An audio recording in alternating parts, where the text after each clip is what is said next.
And then it was it May of 2020 when George Floyd died, murdered? And at least two of us, my brother Bill and I, were like,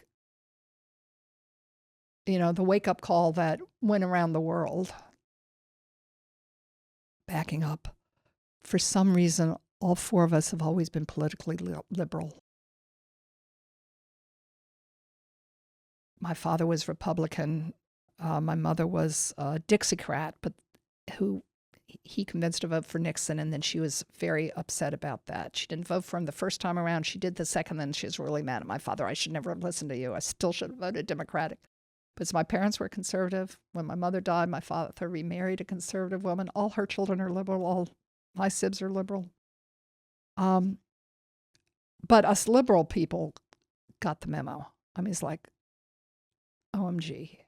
You hear about these the murders. You hear about them, but then you go on with your life. You have no idea how often they're happening. You don't see it on the video screen on your TV.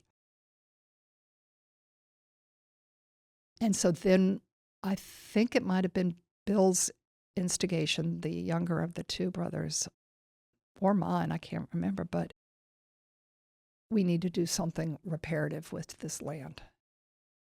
We now have a mission statement to do that, and we are trying to figure out what that is. And we're interviewing people, so to speak. I mean, we want to give it to a nonprofit. What nonprofit are we going to give it to?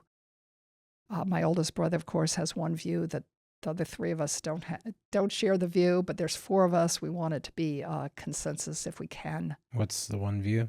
His one view, he wants to give it to an HBCU, and we're in conversation with VSU. I want to see it go to a nonprofit that'll stay in farming, and there's forest land, and I want to see it in Black hands or Monacan hands or some combination or something, maybe a teaching farm or something. Have you engaged the descendant communities of that plantation? Yes and no.